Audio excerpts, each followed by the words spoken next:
Thanks, Craig. Wow, you know, there are a lot of events that go on in Washington, D.C. each day, each week.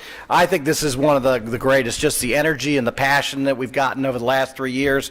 If you remember, if you've been one of those who's persevered with us in these last 3 years, we began this when sequestration was the word of the day. Constrained resources were a reality, and instead of getting into a trench warfare mindset, we said, let's really talk about how is IT a strategic enabler for the government, and not just the federal government, but the state and local government as well. And so, I mean, I think you saw it today really in spades. It was just fantastic, starting with FBI and the Department of Justice talking about stopping some of the most heinous criminals out there with better information sharing. Or if it was I think we had a troika or troika from DHS, right, that ultimately got up there and talked about information sharing. And I just love the modularity of what they were doing, the real promise of when we talk about agile and services-based architecture in the cloud, how each agency is getting out in front of it on their own and getting better mission impact, but yet on the back end, we're improving the overall of a cabinet agency, which is just a little over 10 to 12 years old, right, if we look back. And so it's just fantastic. And then the state governments out of Arkansas and Montana, just fantastic. I mean, going to the other side of things, instead of the efficiency within the walls of the government, it's talking about how do citizens become the center of commanding their information and their transactions with what they do with government. And I can just tell you that the payback for that, it's not just good government, it's great government, right? When you're in the middle of a transaction doing it when you want to, where you want to, securely, it's fantastic. You know, I could just keep going on, and we ended up with the census. I mean, that is the largest peacetime endeavor in terms of what we spend in a short amount of time to go and do something on a 10-year basis. And the progress, the innovation. Don't let anybody ever tell you that this country is not great, and what the people do in our government day in and day out is not great. We have been innovating throughout our history. We will continue to do that. And it's in that vein that I want to introduce our keynote speaker, Mr. Aaron Snow. Aaron actually joined the administration and is now the director and co-founder of 18th and F. I happened to be in a cabinet level CIO position at the beginning of the Obama administration and watched 18F come into being and the genesis of that organization. It's a consultancy inside of the U.S. government, inside of the General Services Administration, that helps government agencies build and buy digital services. In just 18 months, 18F has grown from its founding team of about 15 individuals to now more than 175 specialists, providing digital delivery, consulting, infrastructure, and acquisition services to nearly every major federal agency. Before Aaron joined the government, he was a co-founder of Daring Software, and he's developed software and managed product development for small and large enterprises. Aaron is also an honors graduate of Harvard College and Columbia Law School. In 2015, he was named one of DC's top 100 tech leaders by Washington Magazine. So without further ado, Aaron, would you come and take the stage?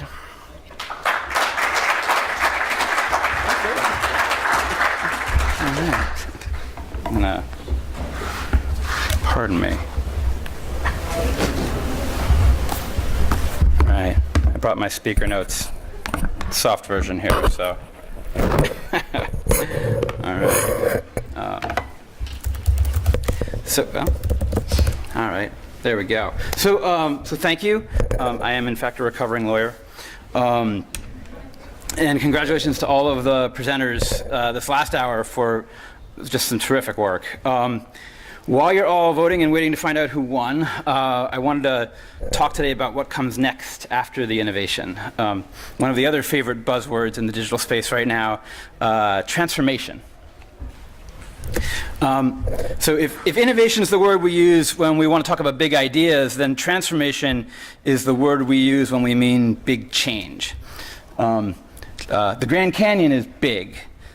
We took a family trip to the Grand Canyon a few weeks ago, and what kind of dad would I be if I didn't take advantage of this opportunity to share the photos with everybody? So humorous aside, at Grand Canyon Village, my 10-year-old saw this and asked what it was. So innovation replaced the payphone, but transforming government's digital services is not about just replacing lots of these. As many of you know, big transformation is really hard. It is the hardest thing there is in government technology, as far as I'm concerned. and I think all of you here probably know that government's biggest digital service problems are not rocket science problems. They are not computer science problems, not replacing payphones with mobile phones. Government's biggest digital service problems are culture problems, problems created the way the Grand Canyon was created, not all at once, but a powerful river creating deep grooves over a long time. And when we say we want to transform services, we're not just out to replace old rusty services with shiny new wireless services. This isn't a cosmetic exercise or an exercise in incremental improvement. What we really mean is we want to transform people's lives.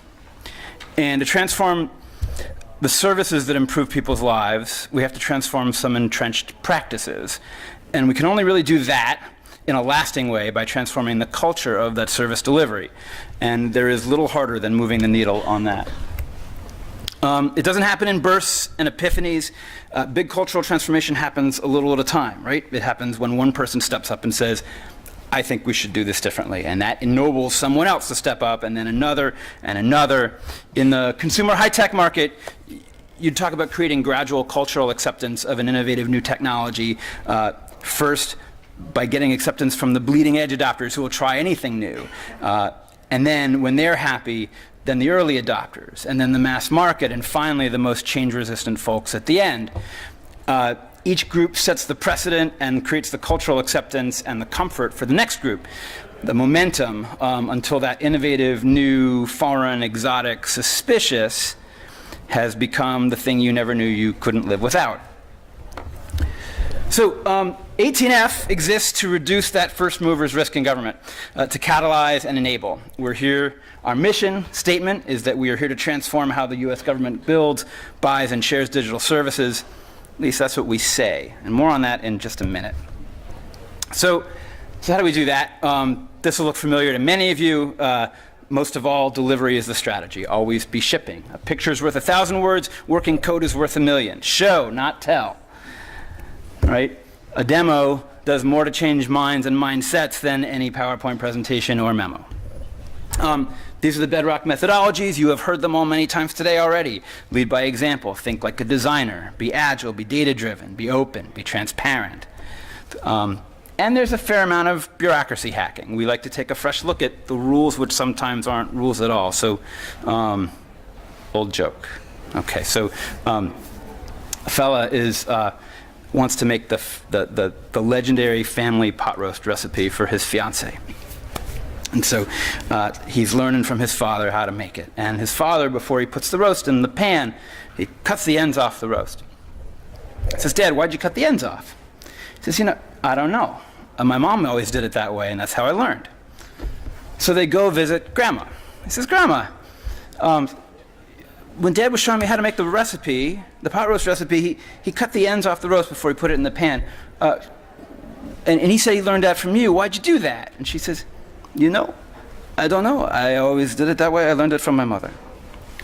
So they go visit great-grandma, 97 years old. And the young man says, Great-grandma, Dad was teaching me the pot roast recipe that you passed down to all of us. And before he put the roast in the pan, he cut the ends off. And he said he learned it from Grandma. And Grandma said she learned it from you. Great-grandma, why did you cut the ends off the roast? And she thinks, she says, my oven was only this wide. So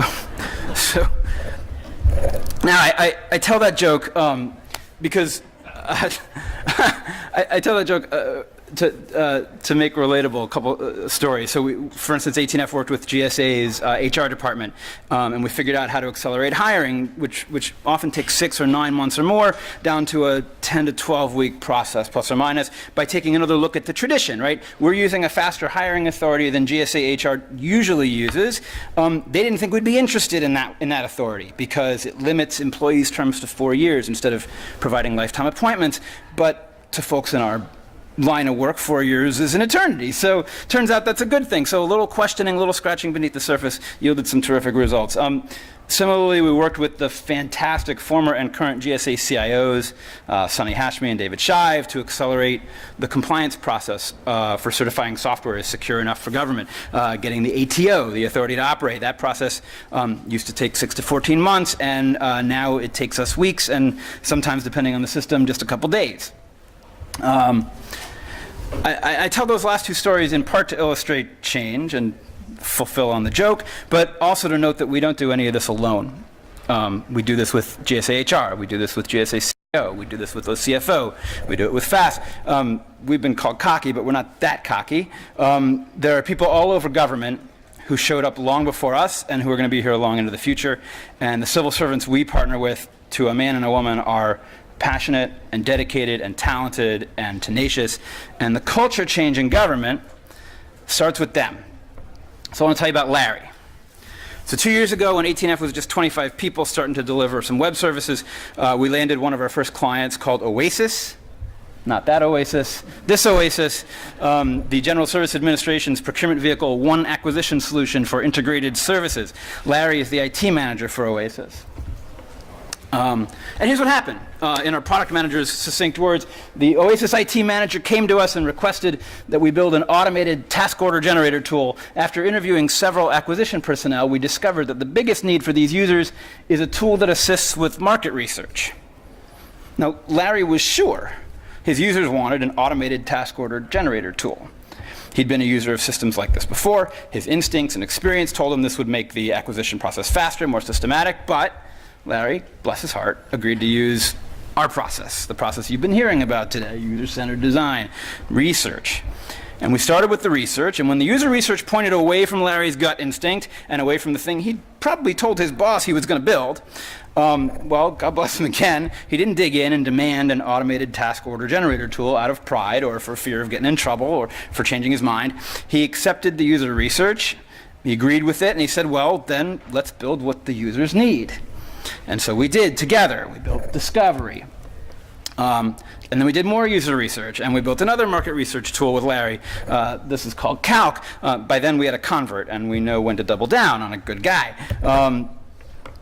And that tool, just to wave the flag for a minute, launched to some rave reviews like this one. I saw your blog post announcement for Calc. All I got to say is, wow, I'm not sure why trumpets aren't blaring, horns aren't tooting, bells aren't ringing. So just to stop for a second, this is someone saying angels should be singing about a government procurement tool.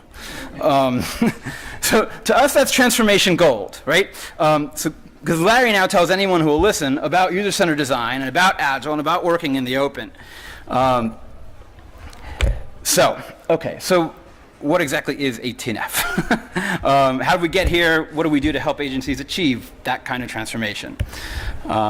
In 2012, the Presidential Innovation Fellowship Program, PIF, was born. We are unfortunately called PIFs.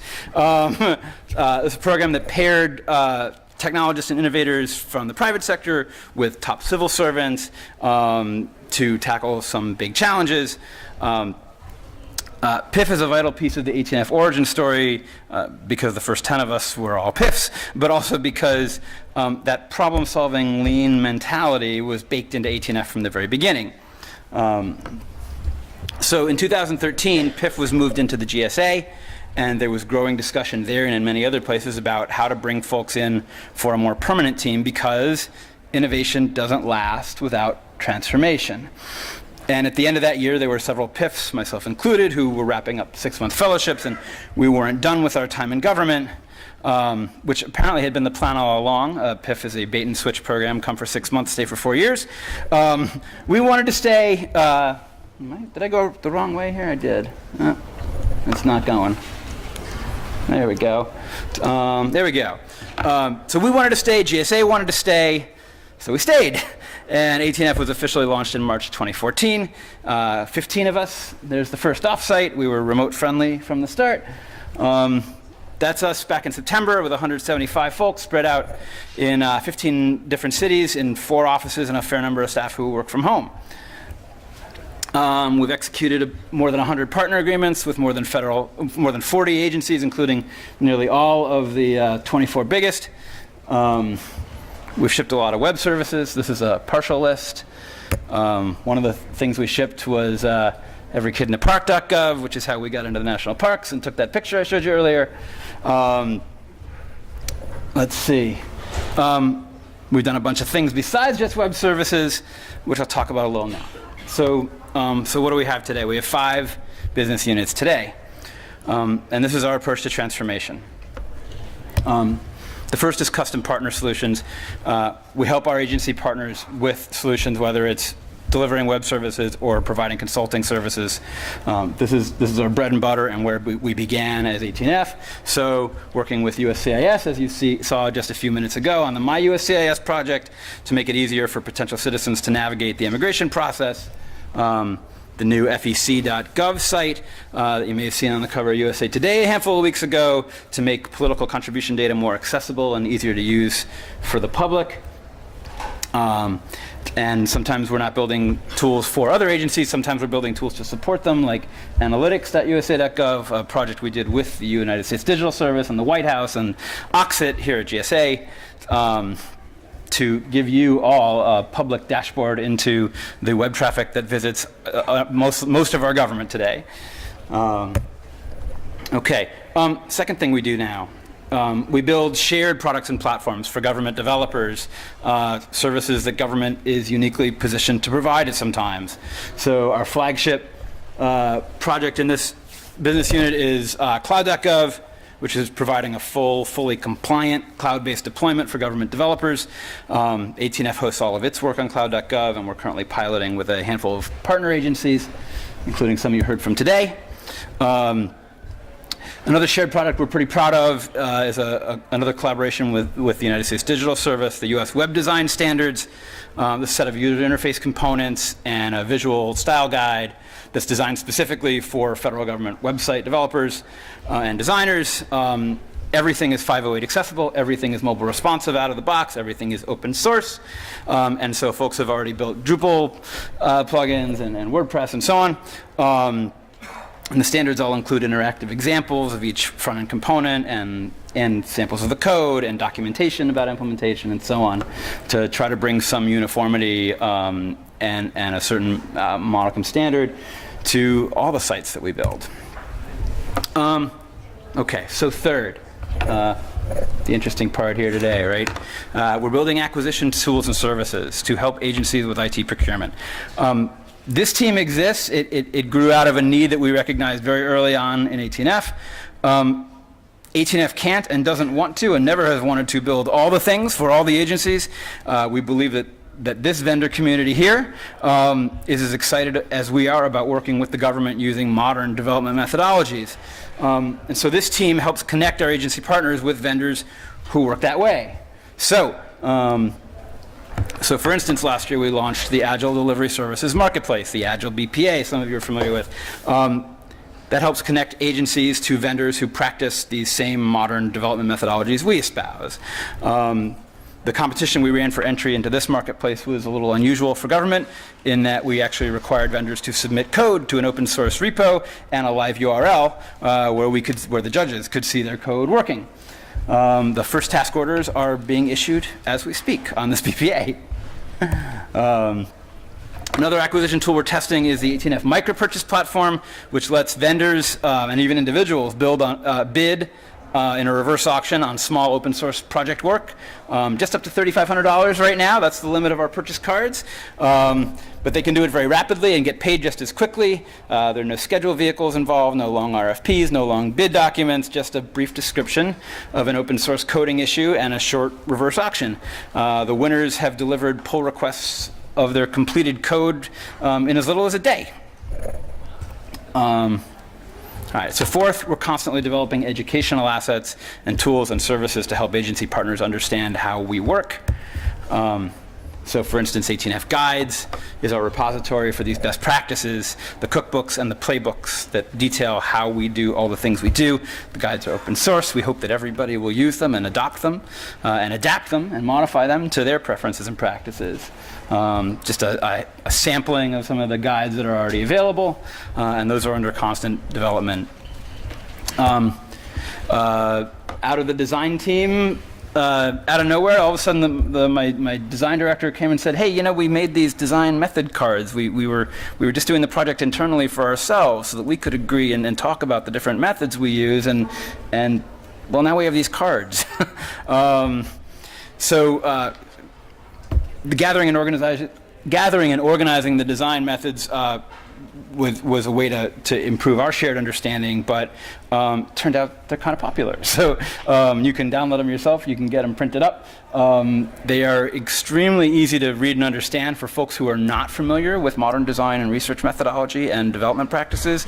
We found them very handy for folks who just want to sort of familiarize themselves at their own pace and on their own time, flipping through these very easy to read cards. So, and lastly, so we've begun working with a few agencies who have come to us not with a single project in mind, but who are saying, help us transform how we approach all our digital services. I don't have any fancy slides or screenshots for these projects yet. We're helping a few agencies step by step. We're doing exemplar delivery work and acquisition projects, show one, do one, teach one. We're running workshops. We're helping folks migrate to the cloud. Each agency is different, has different needs, different set of needs and priorities. We take each agency partner as they are, and we work hand in hand with them to help find whatever the best path forward is for their digital future. So let's talk about that for just a minute. Transformation. So we're a little bit of an odd duck, AT&F, in the government digital services world. We're fee-for-service, but inside government. We're more like a private consultancy than a government office in a lot of ways. We do this because there's no legislative appropriation to fund AT&F. We're paid out of a revolving fund at GSA, and we have to pay it back. So agencies hire us to work with them. They sign written agreements that lay out how we work together, putting users first, working in 2-week sprints, everything open source, and so on. I gotta say, at first we thought being fee-for-service was going to be an albatross that would slow us down. It turned out to be a blessing in some ways. It keeps us accountable. It keeps us seeking product market fit. It's a nice, if blunt, measure of our own efficiency and performance. But mostly it's great because it turns out that the best government customers are paying government customers, customers who have skin in the game, who understand and sign a document saying they're committing themselves and their office's money to our way of working. And this throws them right into our theory of change, which is this: cultural change happens because we deliver together, hand in hand, aligned, not coerced by a command and control apparatus of government. It happens when we build trust, when we build confidence in the methodologies that work, when we reduce anxiety about the new and unknown, when we serve up example after example, all of them signaling this is safe. You won't get in trouble doing it this way. It's legal. In fact, this way is better. This way is cheaper, faster, less risky. That's how we spur adoption and ultimately create transformation. So here's the secret. AT&F isn't really a digital services office. We're a change management office disguised as a digital services office. We're not really in the business of building and buying digital services. I mean, we do those things, but we're really in the business of partnering and educating and extolling the benefits of modern methodologies and showing people that it's not only permissible and okay, but better to use them, even from a very risk-averse point of view. And that's an uphill climb. So why the sort of subterfuge? Well, it's hard for most people to ask change managers for help. There's stigma, maybe some shame, there's maybe anxiety about getting in trouble for potentially having been doing it wrong all along. And change management sounds a little like hooey, right? All right, but it's easy to invite in the computer nerds, right? Policy people aren't supposed to know the computer stuff. It's not in their job description, it's not part of their identity, it's not expected of them. So it's easy to bring us in. So yeah, we cultivate innovation and we deliver digital services, but we keep our eyes on the prize. And that is the transformation of the delivery culture, of the practices, and finally of the services. And that is how we transform lives. So I'm going to tell you one last story that we are super excited about. This one starts, for AT&F, it starts last September. At the annual Code for America Summit. Code for America is our good friend Jen Palka's organization, brings civic-minded technologists together with local governments, not unlike the Presidential Innovation Fellows Program does for federal agencies. And in September, there was a Code for America fellow who was in the right place at the right time in Sacramento to read an RFP, soliciting bids that was going to go out, that looked like a bad story about to unfold. So here's where it is. The RFP was for the state of California's new child welfare case management system. California has about 20,000 social workers who handle 500,000 reported cases of child abuse and neglect every year. The current system is unwieldy and outdated and literally loses a couple thousand records, kids literally getting lost in the system every month. California knew that it needed to invest in a new case management system. In fact, federal law gives them a lot of money to do so. So officials did what they do. They wrote an RFP. It was 1,500 pages long, seeking a single vendor to build the entire new system with a long list of predefined requirements at a cost of hundreds of millions of dollars over the course of several years. We chatted with Code for America, and we told them about another AT&F service called RFP ghostwriting. We help agencies refactor RFPs to make them more modular, more agile, more user-centered, more open source. So our federal Department of Health and Human Services went on a limb, paid AT&F to help California and Code for America rewrite that RFP. So an AT&F team flew to Sacramento, led a workshop a week long for a few dozen officials across state offices, some of them initially very skeptical, I will say, to get everyone on board with modular contracting and modern software development methodologies. And that 1,500-page RFP was broken out into several smaller modularized RFPs. So the first two RFPs went out. The first one solicited bids to develop an API, something that was going to be missing. The statement of work for that RFP is less than 10 pages. Of course, then there are many dozens of pages of mandatory legalese. But you can get to the nut of the API requirement in 10 pages. Now, this project is a long way from finished, right? They just closed the first bidding in this month. But we are cautiously optimistic that the new CMS will be developed in the open and delivered iteratively and based on user needs. So 500,000 at-risk kids are more likely to have their lives better managed by the system. Hundreds of millions of taxpayer dollars are more likely to be saved. The critical mass of officials in California, with a little help from us and a little help from Code for America, transformed the culture there, which transformed the practices, which is going to transform, we hope, the services, which is going to transform people's lives. And I think the most exciting thing of this, I mean, that's pretty dang exciting to me. It's what I came here for. But the propagation has begun too. One of our contacts in Sacramento emailed after that workshop to say, we're experiencing something of a revolution here. More agencies in California heard about it, and now they want to run the same play with their programs. And California's actually established a digital services office in its Department of Technology. Other states want to run the same play, and we are working on an agreement to work with the next handful of states to help them do the same thing. We're looking forward to working with more states on their child welfare system RFPs and on other RFPs for other systems as well. So that's why we're here, a little at a time, leading to the big change, transforming people's lives through the process. So that's it. Thank you.